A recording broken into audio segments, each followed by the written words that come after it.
So we're here today at a roller agency in Nottingham, and we've recently done a bespoke brand sprint for the guys there, and we're going to talk to Martin, the MD of Roller, about his experience. So let's get into the interview right now and have a chat to Martin. It'd be good to give an introduction to start with about you and Roller, and just tell us a little bit about the company. Well, it started 13 years ago now. Essentially born out of recession, made redundant, so I was a web developer, and then essentially I found out I was better at pulling projects together, pulling teams together, so that was kind of the model that I started to use, and obviously born into an agency, so very organic, and then about 2012 moved into mobile apps and just skyrocketed from there really. So I think the problem in terms of sort of the business has been things have been moving in the right direction, but the world moves on, and particularly the name Roller, it didn't really have any brand, it was just a name plucked out of the air. So kind of the last 18 months has been tough, where we've kind of looked at rebranding. We have tried rebranding over the last 18 months or looking at new direction, but nothing's worked until we come for a brand sprint. Great. So you were sort of saying about the rebrand, so you started to consider a sprint. Obviously myself and Pam came to meet you, and we sort of had a bit of a discovery meeting of what you were trying to achieve, and what appealed to you about doing a sprint for the rebrand. I've heard about brand sprints or design sprints for a while. Trying to do something internally was just impossible. Someone trying to take ownership of something internally was impossible. Trying to work with, thinking of people that we could work with in terms of agencies and bringing them in and just get some extra support wasn't really working.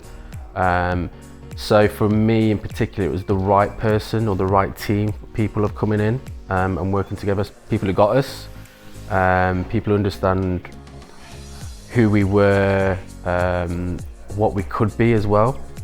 So yourself and Pam just sort of obviously ticked the boxes for us. We got on really well, and for us it was a case of really just picking the right people that we felt that we could work with, and who got us.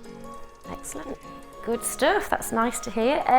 So once we got into the sprint, what were the sort of things that kind of really stood out for you within the sprint and the process? The main one for me was the alignment of my personal values to the business values and the goals as well, because the disconnect over the last couple of years had gone. So like I said, it was because the disconnect had gone, the business has just been rolling on, and my obviously life has changed over the last few years, and my team's very young, so there's a disconnect there. So it's kind of aligning, that was the big one for me.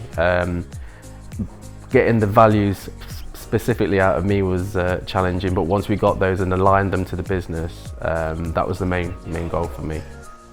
That's really good to hear. And did you feel like because the team were kind of part of it as well, it felt it felt, I think that was another thing, was because, and it was the people that made up the sprint in particular, Madeline had been here as a junior designer, a junior member of the team, Ryan, Charlotte, Martin, Harry, have all recently come in, I think it was about 8 months at that stage.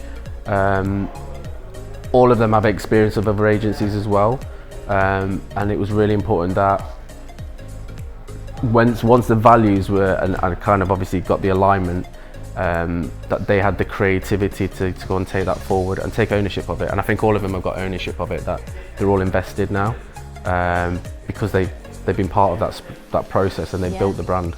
Yeah, that was for me was one of the key takeaways, was the difference in the team as well, from sitting down on the first day to leaving on day 5. It was a real kind of buzz around what was happening next. No, I think I realised sometimes you don't know what you have until it's gone, I guess. But actually sat in that room, and it was intense. Yeah. And there was a lot of ideas flying around, and I was sat there on my hands, kind of not wanting to sort of get my point across, but listening to them and actually You do, you're right. You see the growth from the Monday to the Friday. And on the Friday, I went away at the weekend, and I felt so much more confident that we were going in the right direction, that the team were right as well. Yeah.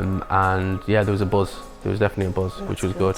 Yeah, and I think they felt good as well. One of their key feedback to us was they felt like you trusted them. Yeah. And that made them feel really good, because you let them run with a few ideas and come up with things, and you trust them. You know, in some parts you actually, left the room and said, you guys, you're fine to carry on with this, trust you, and that was really nice as well, that you were able to do that. Yeah, well, the one thing I always say to them is the biggest compliment I can give anybody is when I say I trust you, and I've said that to all the team. So yeah, I think the fact that they felt that was very important. That really came through. Yeah, definitely. Yeah. Was there anything that the team said afterwards, any feedback that they gave you, being part of it, what their sort of thoughts? I just think being involved and having ownership was really important for them. In terms of feedback, they loved the exercises, they loved the banter, the challenges. Like I said, it was intense, but yeah, they really enjoyed it. And I think what they really enjoyed is they were seeing something. It wasn't a case of, okay, this is a great idea, and a week or 2 weeks later, it was about 20 minutes later, 30 minutes later, an hour later, the next day, they could see something tangible in terms of where their ideas were going as well, which was really good. Oh, that's good. Yeah, and I remember that some of the team was saying, we'd say, you've got 20 minutes for this. They'd say, it's not long enough, it's not long enough.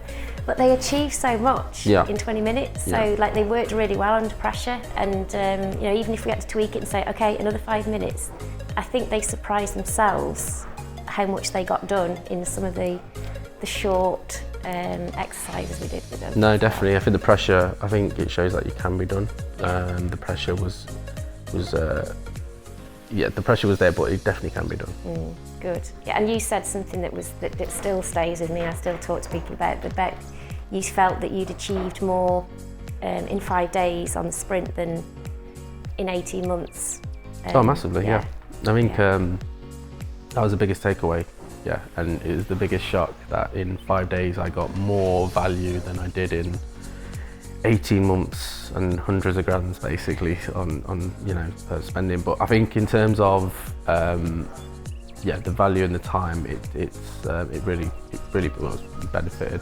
Excellent. And what would you say to other businesses if they were considering sprint and they might be a bit nervous about that they've got to give up their time, maybe their core team have got to be in a room for maybe 2 or 3 days or maybe up to 5 days depending on the sprint? What would you say to people if they were considering it? I think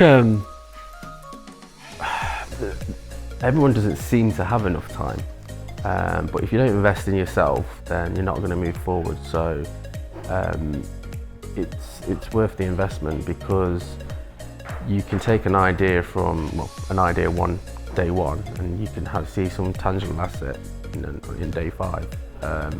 So for me, I was in their shoes. We haven't got time. We can't give up this resource for that amount of time. But yeah, if you just plan it, put some space aside, lock the doors. It's the best decision. And moving forward, I think for us, there's key business stuff that we need to do, all for clients. We'll invest the time again, because the output from those initial 5 days was amazing.